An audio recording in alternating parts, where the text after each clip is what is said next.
Again, defund the police means to realign police fundings. You can't defund the police, all right? You can't do that. What it means is that we have to help the police. What do you mean? Right now, the police are the sociologists, the psychologists, the social workers, the pastors. They're everything. Job finders, you name it, right? And so we need to what? Help all communities everywhere in America so police can do their job.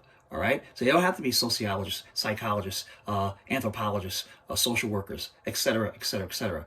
All communities have a right to life, liberty, pursuit of happiness. And by the way, the reason why the Democratic Party did not do so well in November 2020 elections is because of the Southern strategy, not because of defund the police, which should be realign police fundings. All right. Also, don't forget that we should have gun control to protect our police as well as the American public. All right, that's logical. But the reason why the Democrats do not do so well in the elections for decades and decades is because of what? The Southern strategy. The Southern strategy, which is based upon racism. You must deal with the Southern strategy. Okay. Now, one book that you can read is called Dog Whistle Politics: How Coded Racial Appeals Have Reinvented Racism and Wrecked the Middle Class. In other words, we have to go out to the white community and remind them that, listen, we're all the same. There's one race, the human race, and if you need health care, hey, this other person needs health care, you're the same. You need housing, the other person needs housing, you're the same. It doesn't matter the shade of someone's skin. That's how you win elections, okay? It's very important. So defeat the Southern strategy and Democrats will win.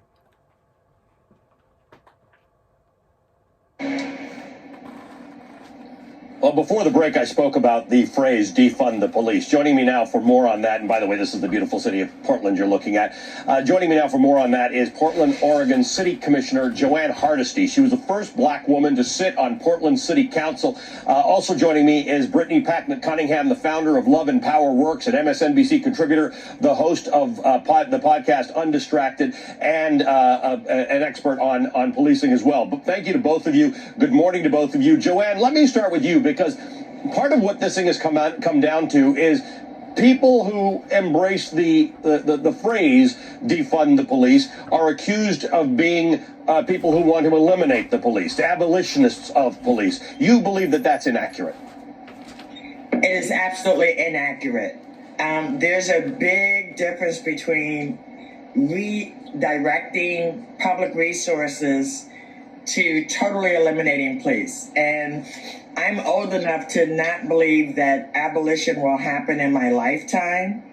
But what I know is that based on outcomes, policing, the way we do it today, does not work.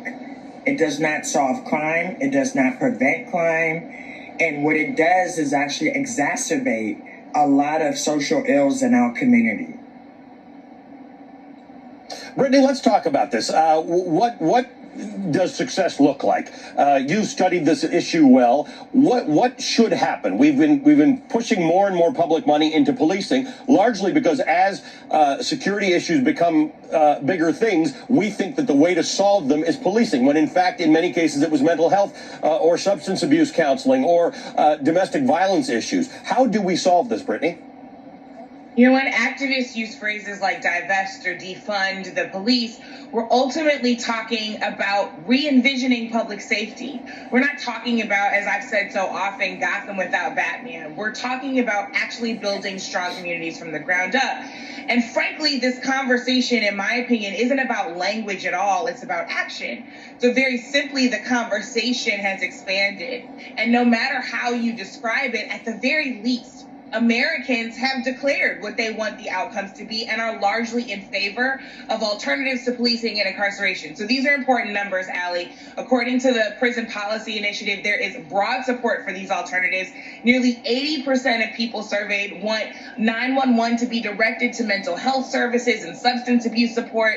Nearly 60% of people believe policing funds should actually be shifted to those community organizations that, again, make things healthy from the ground up. This is a fascinating number that I think a lot of people miss, but even an overwhelming majority of the victims of violent crime want to see us invest our money in community organizations, in things like education and mental health, instead of prisons and jails. So we talked a lot about what we say, but our question should always be, what are we going to do? And just as you said, Allie, there are a lot of folks who want to make sure that what we do is actually invest in the things that heal us and remove the money from the things that hurt us. So, Commissioner Hardesty, that's actually what you want to do in Portland, right? That was the whole point here about cutting about $15 million out of the police budget. So, for people who thought that you wanted to, cancel the ability of police's ability to respond to 911 calls, your point is that the budget was $240 million to start with. You're asking for $15 million to be redirected to do something that might be more efficient, particularly for segments of the society who need other help other than armed police showing up to deal with the matter.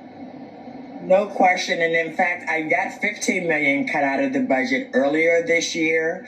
And that money is being redirected into programs that serve our houseless population and the creation of a program called Portland Street Response, which will send a 3-person team to respond to 911 calls where there's no weapons involved, there's no violence involved.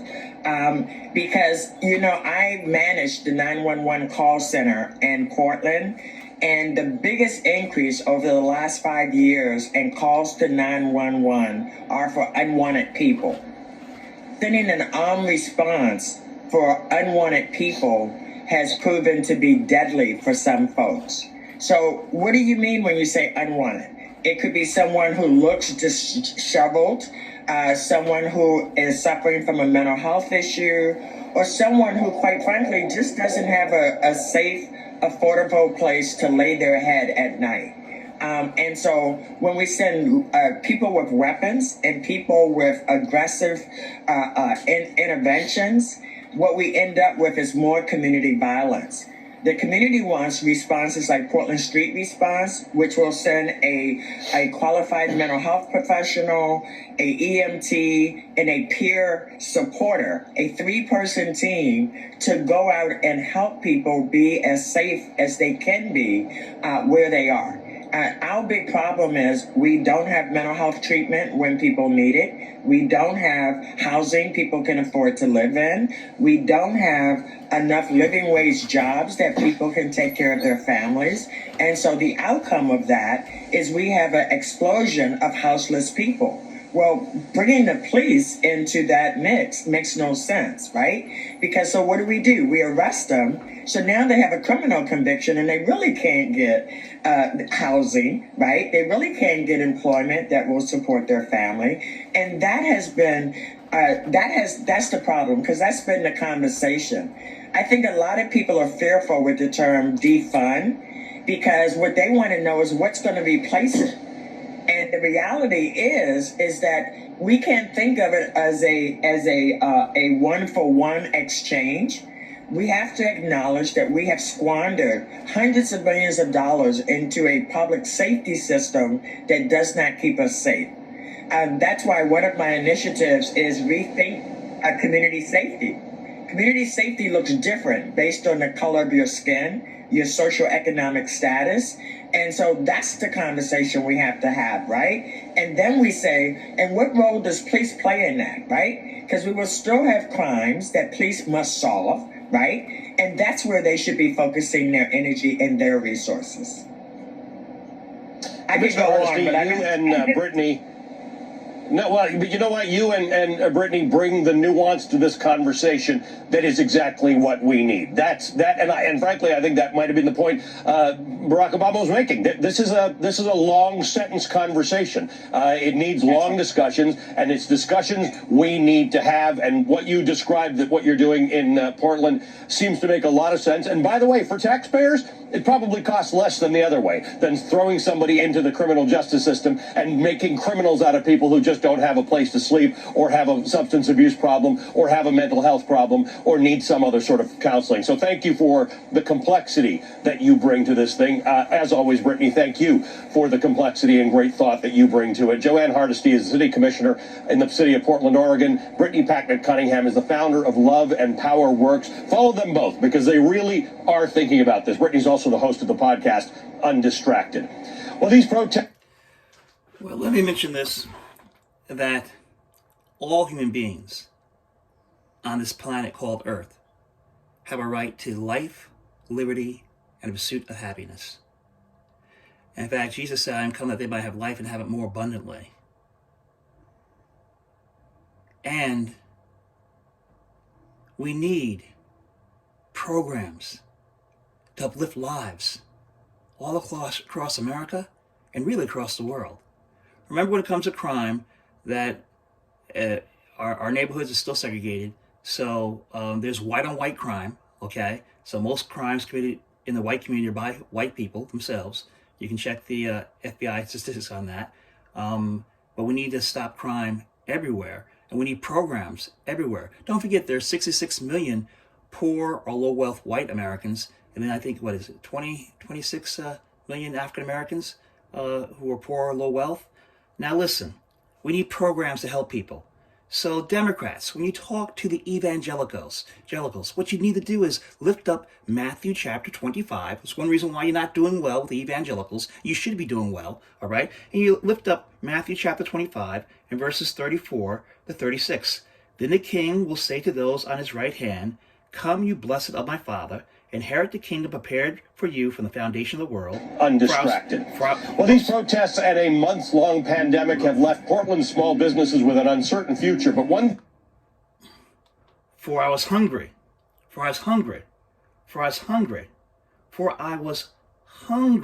and you gave me food. I was thirsty, and you gave me drink. I was a stranger, and you took me in. I was naked, and you clothed me.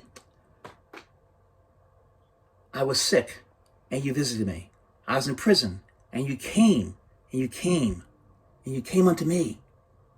Okay? The reason why the Democrats did so well in this past election, well, they didn't do as well as they should have done, but the reason why they did as well as they did is because what? Of people who believe in what Jesus said right here, helping people, making life better for all people. That's why. They did as well as they did, but they should have done a whole lot better. They lost seats in the House. Why? Because of the Southern strategy, which is based upon racism. Okay? Also, don't forget that Jesus Christ stands for love, justice, mercy, and faith. That's what Christ stands for. Okay? And you can read Matthew 23:23. It says, and have neglected the weightier matters of the law, justice, and mercy, and faith. That's in Matthew 23:23. Again, the reason why the Democrats have lost, over 1,000 seats in the last decade or so, right? State seats, I think, and not done well in the white community is because of the Southern strategy. Okay? The Southern strategy. All right? You can win by bringing all people together in love. Oh, by the way, check out the Reverend Dr. Michael Eric Dyson's interview on Morning Joe from Friday, December 4th, 2020.